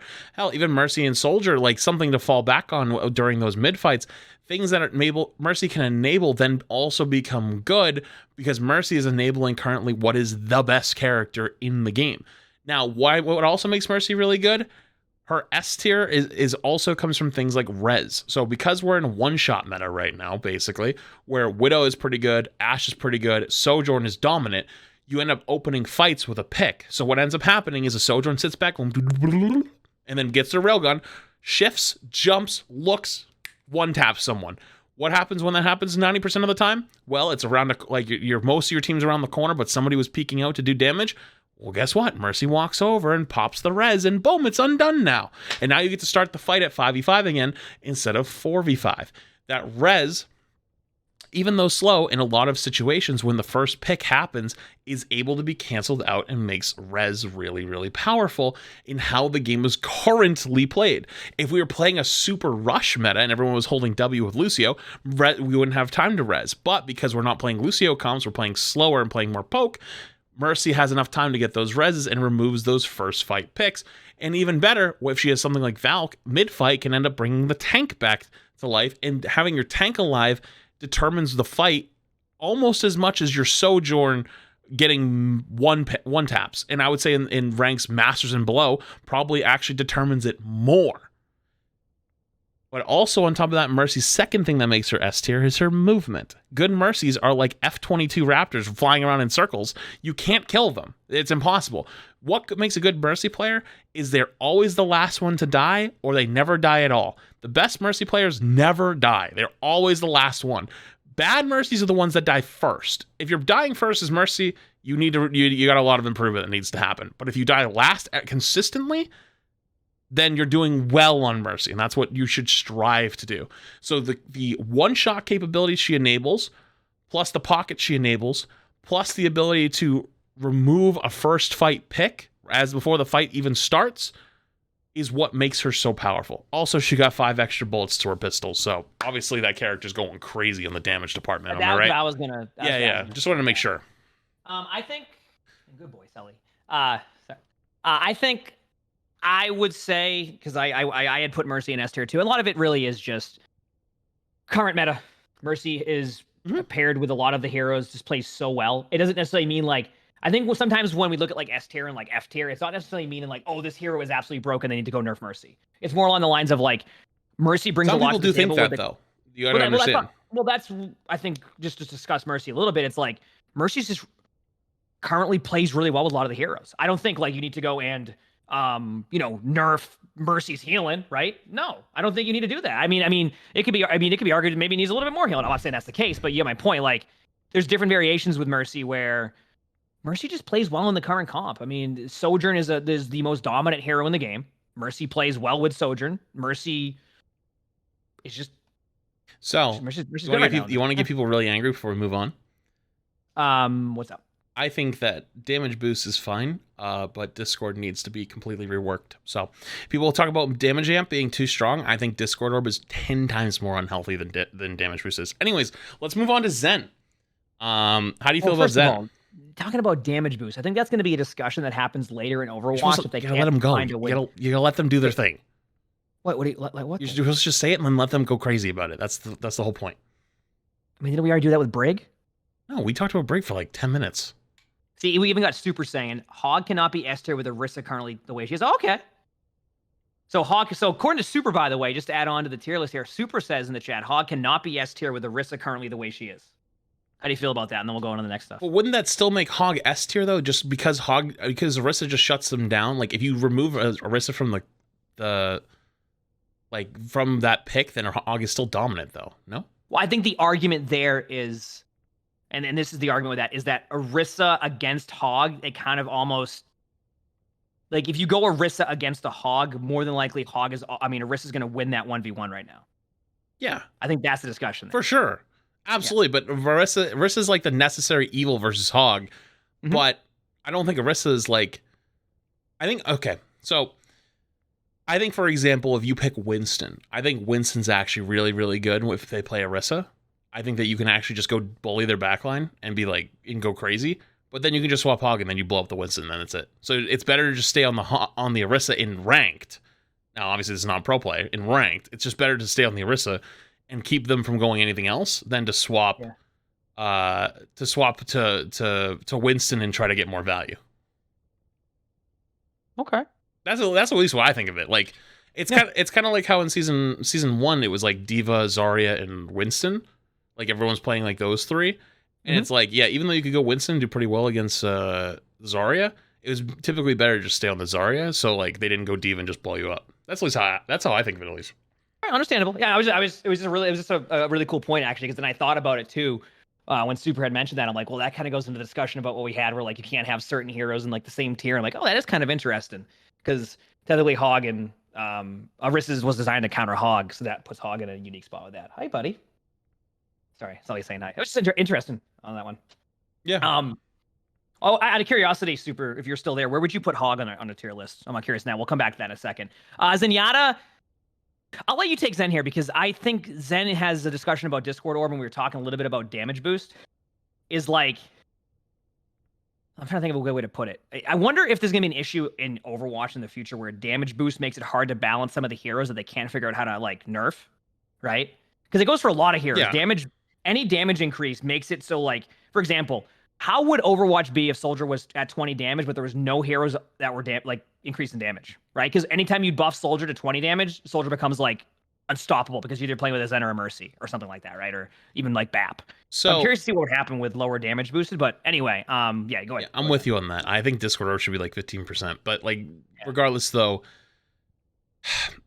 the problem is support is like kind of struggling already. So it's like, you don't want to do anything to take anything away from them right now. Like, you don't want to make like, you know what I mean? Like, support's a very, very touchy subject in Overwatch right now. So I'm actually totally fine with not talking about it for a bit.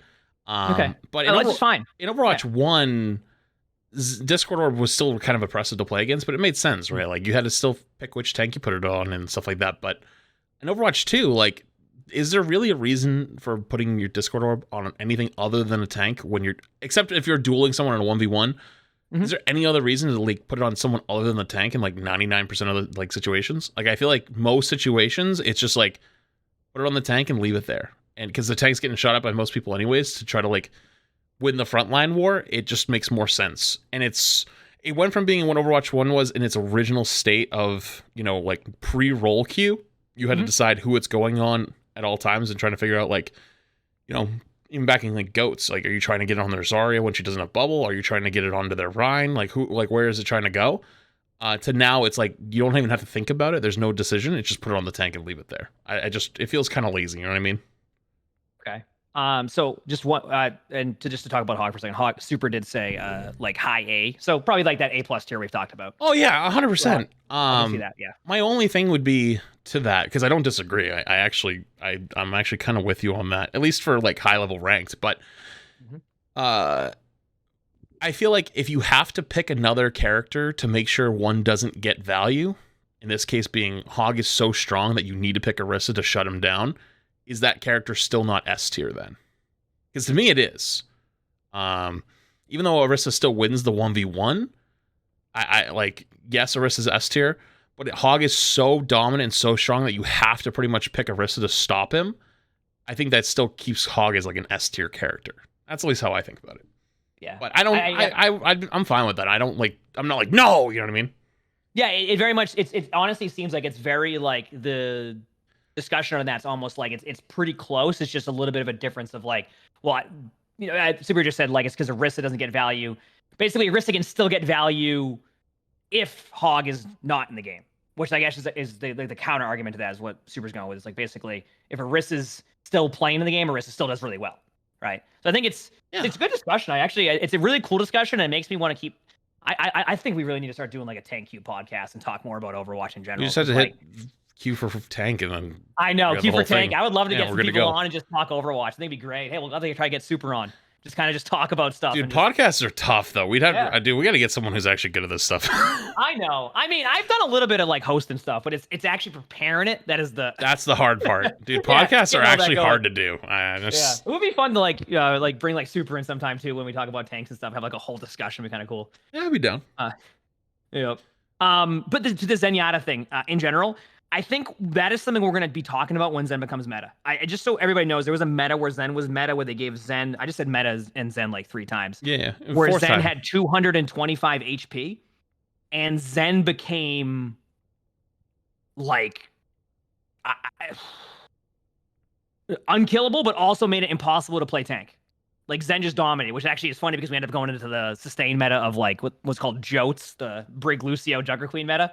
So Zen is a very You're talking about Overwatch 1, right? With the Brig Zen no meta? no no Overwatch 2. Remember when Zen became they gave the extra HP to Zen, and then we were playing during the beta, and you just got one shot on cooldown Yeah. because of Discord Orb. I was Yeah. talking about your like whole Discord Orb tank. I think we're gonna eventually, when we get back to a Zenyatta meta, which will happen at some point, I think that discussion will happen. With Oh yeah, 100%. how but it feels to play against tanks. I ain't starting that conversation right now. Nope. Well, that's what I mean. I'm So, good. Like, if we're just going with Zen in general right now, I think a lot of people. I mean, maybe not a lot of people, but I think a lot of people just probably put Zen in B or C tier. Good Zen can dominate a game. I'd agree with that. A bad Zen will probably be complaining that you're not healing them. Either A, because they're on the front line, or B, because the Moira's in the back line doing damage. I think probably I go like B, because I think Zen just has good value with the orb and is good against a lot of the tanks right now. Yeah. So for example, if you do Discord like an Orisa or like a Hog, like if played correctly and you actually have a pretty good positioning, a suggestion I have for Zen, good positioning, being one of those Zens that's really hard to deal with is so key. Like when we play against some good Zen sometimes, if you can't get to them and you just have good like positioning, you'll pop off. Yeah. But yeah, that's an interesting discussion on that one. Chat was like, oh, what about Zen next to Brig? I'm like, we'll leave that for that. We lived through that for like a year, so it's not that far fetched. Like I said, I am curious to just see the reaction of the Brig decision on that one. I like Brig in like I said, a little bit lower of a tier right now, but like Zen B tier, I think is pretty reasonable. You could argue maybe some A tier if like you're really pumping off on Zen, but I think B tier is a pretty safe pick. I think a lot of the problem right now is supports are kind of in an issue right now where supports just need some love across the board. Like when it comes to buffs, there just isn't a lot happening with what they've done with support so far. I think the opposite. I don't think supports need buffs. I think that we still have damage creep from Overwatch 1. I think that Fair enough. I think that like Beta 1 really showed with the second with the 20%, what was it? Was it like 20% passive, the speed buff passive, that supports were basically just getting like eaten alive by all the flanker DPS. It's like, honestly, I don't think that support is weak. I think DPS is still a little too strong. I think that, honestly, damage numbers across the board need to come down, and that would make healing feel more impactful, and that would make sure that you can survive longer because you're taking less damage from each character. And, like, God, I don't even know where you would start, to be honest with you, but, like, there's even, like, old buffs from back during GOATs that are still, like, kind of prevalent, you know? Yeah, I was going to say with buffs, too, I'm not specifically talking about, like damage. I'm more talking about how they gave Zenyatta like the kick and like a little bit of like survivability tools. Yes, more like survivability, quality of life changes. Than I'm talking more about like, oh, let's just give Zenyatta 1,000 damage. But who needs another survivability tool right now? I guess that's fair because you have Brig who can. Well, I mean, Brig's a different story. Moira can fade out. Because Zen, we saw what happened when we buffed Zen's survivability. That's true. It would suck to play against. He was like, it went from a glass cannon to a fortress. That's fair. Mm-hmm. So I don't know. Like, support's definitely like it's struggling. It's in trouble. But I don't think buffing them to the moon is the play. I just don't think it is. I think that honestly, I think damage across the board coming down would be kind of nice. Fair. Because we saw with going to a single tank format and taking less damage, like the game felt a lot better. Beta 1, Beta 2, even when Overwatch launched, like across the board, there's less damage now because obviously there's one less tank. If you lowered that even more, would that kind of make sure that your life is like a little bit more important? And then if the argument becomes that healing becomes too strong because there's not enough damage, you can even bring healing down a little bit. But I think that's a longer conversation at that point. I think overall damage comes down first. Yeah, I think that will be a discussion where I think there'll be a lot of different. Like, I think right now, the funny part is that I'm really curious to see where the game goes once Sojourn's nerfed. To the point where, like, Sojourn isn't a must pick. But yeah, I can see that. Yeah, Sojourn first. I think, like, for me, in talking about support, too, like, I know a lot of. What's the next hero going to be? Do we know? No, the next hero in general, like. Oh. Is it going to be, what role is it going to be? I just feel like support in general just. I know they're looking forward to new heroes and like fun stuff when a lot of the other heroes got like got the tank reworks and all that. Although it was 5v5. Well, like that's the thing that bugs me all the time is like people look at like the tanks and they're like, "What tank? Well, that's tank, the 5v5. Yeah, right? tank got all this stuff." Okay, well let's look at the history. Overwatch 1 was dominated by people not wanting to play the tank role. It had insta-queues. Nobody wanted to play it. It wasn't fun. It was double shield. It was ass. So their goal going into Overwatch 2 for like the year of like where they were working on the game for PvP was to fix the tank role and to make it more enjoyable. They did that. What they did is they reworked Orisa. They changed Doomfist from the DPS category over. They changed the way a lot of the tanks work. We got Junker Queen. They made tanks beefier. They tried to make the tank role more fun to play, and then they accomplished it, I would say. A tank role is much more fun. But then people are like, what about support? Well, support wasn't a problem until we hit Overwatch 2.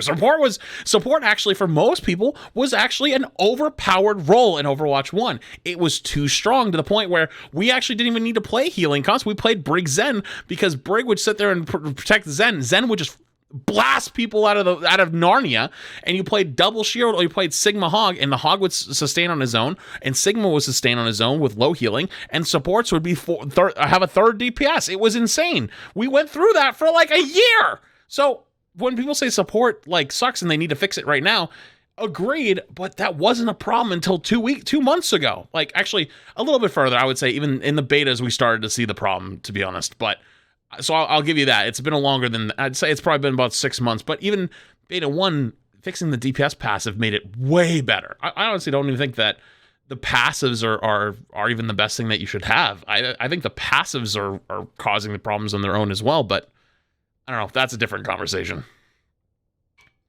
I get what you're saying. I think a lot of the time it's just, I think they want support to be, fun. So I think a lot of that's happening with that. Yeah, exactly. So I think sometimes you'll see that. I think sometimes you'll see that like discussion happen with supports.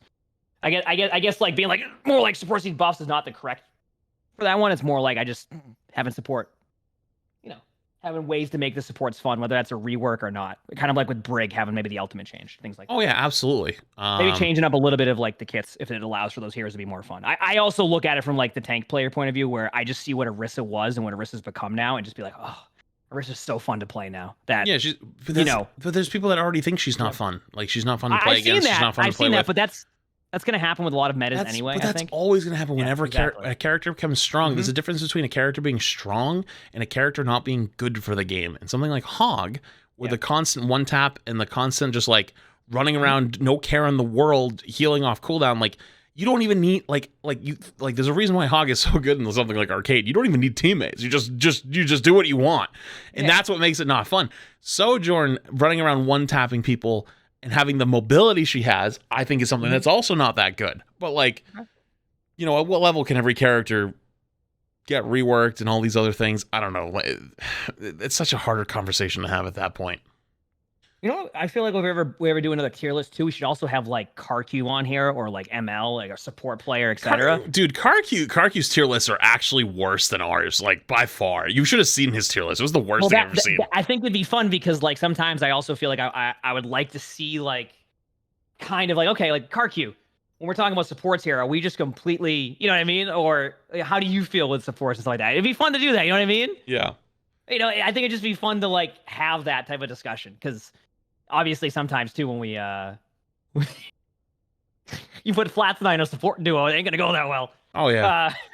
Also, all right, let's finish this off. What's BAP? Yeah. Where do you put him? I had BAP on B tier. I think BAP just plays well. I think arguments could be A tier too, because of just the output, the damage. I know Siegel's a huge fan of BAP. I'm with you on that. I think A tier is the way. Yeah, I think Siegel's a huge fan of BAP too. I think BAP is. I think one thing that I have underrated a bit with BAP, and it's something that I'm starting to realize more and more, is the AOE heal, the burst heal. Like, I know that obviously the damage, the self window, one, like the self heal. Yeah, but that one AOE heals. Yeah, but it doesn't do a whole lot. It just like, yeah, but it's still decent enough to where like I just forgot that was a whole thing. The self heal's great. I just love that little AOE heal. I get so biased. You want to save it for yourself though. See, I get so biased towards that like heal because I just love like the Resto Druid playstyle of a Swiftmend. So if anybody who plays WoW knows what Swiftmend is, it just reminds me of Swiftmend so much that I love just the AOE burst heal on it. It's just completely I just love the way it works. It just reminds me of playing a Druid because you just get to use the burst heal around people. It's like, oh, this reminds me of like abilities I've used in other games. So doesn't only burst heal you though if you're like below 50 health or something like that? It heals more if you're under a certain amount of HP, if I'm correct. Yeah, right? I think it's like 100%. I think it's 100 healing Yeah. burst if you're below 50. Yep. And then does it also do 50 over time? It's team? Wait, everyone that's below? No, it's not everyone that's See, below. this is. I think next time we do a tier list, whenever we Everyone do who's it, below 50? Really? Wait, is it 50% or 50 health? 50%. Oh, so if you're below 100 health. Oh, okay, that's actually... I didn't know it applied to anyone other than yourself. That's interesting. Okay, good to know. yeah, I Good was to know. testing on the bots in the training range like the other day because I was like, I completely forgot that change happened. Like the BAP changes kind of just happened during the beta, and we were looking at so many other changes that we just kind of like didn't look at those changes. Mhm. I just love that play style. It's just so fun to me. Yeah, no, I think BAP's a lot of fun. I enjoy BAP. Yeah. Yeah. You know, obviously he kind of fell behind a little bit in Overwatch 2. With like, not having 2 tanks to AoE heal all the time. But I think he's still super, super fun. You get a lot of value out of him. I've actually had a couple BAPs in my games recently that like they'll have like more damage than anybody else. Oh yeah, I've had that they go too. on an off angle. They go on an off angle and they just dominate. Now that's not the case for the A tier here, but I think BAP's one of those heroes that is a good hero. If you have a BAP on your team, you're probably not gonna be like, oh, I have a BAP. You know what I mean? Like it's not too bad. BAP's a pretty good hero. So you can argue A or B tier for BAP, I imagine. I think some people go with B tier. Some people even say C tier, but I think A tier is a pretty good pick, safe pick. Yeah. Cool. Agreed. All right, that's an awesome 3.5 hour tier list we just did. Yeah, that was supposed to take like 15, 20 minutes. Well, way I mean, longer. I don't know. I think the tone was set on the first discussion of the first hero put on the tier list.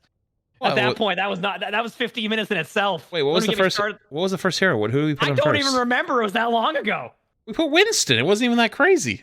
What do you mean? We went on a whole discussion about Winston. Yeah, because we were making fun of your TikTok comments because Yeah, your exactly. TikTok So comments at thought that that point- Winston was S tier, so we were just memeing. Yeah, so at that point, that set the tone for the rest of the tier list where we kind of went deep discussions. And honestly, I don't even know if a lot of people will see the deep discussion. They'll see the screenshot of the tier list. Have fun. Yeah, have fun with this. Have fun with the screenshot. What do you mean? That's you. That's this year. Yeah, I mean, I don't care. I'm cool with it. I know. I'm just kidding. That was fun. I really do like talking about Overwatch. Deep discussions about Overwatch is always fun to me. So being able to do that was enjoyable. So I hope people enjoyed our deep discussion tier list. And I think the thing about tier list too is like it's fine if you agree or disagree with the tier list. I think that's the fun of it is like going through there, seeing what we like, seeing what we don't, and Yeah, not it's wrong. fun. I love talking about Overwatch. I really do. And actually Flats does too, which is nice. So it turns into a really, really fun discussion. Yeah, I don't know what you're talking about. Yeah. I've never done that in my life. yeah, true. Can't wait to unpause the 3 hours of alerts. Here we go. Yeah. I'm gonna mute for a second so I can thank some people because All right. I did have the alerts Yeah, now. I'm gonna go back into. I'll see you in game. Yeah, I'll see you in game later.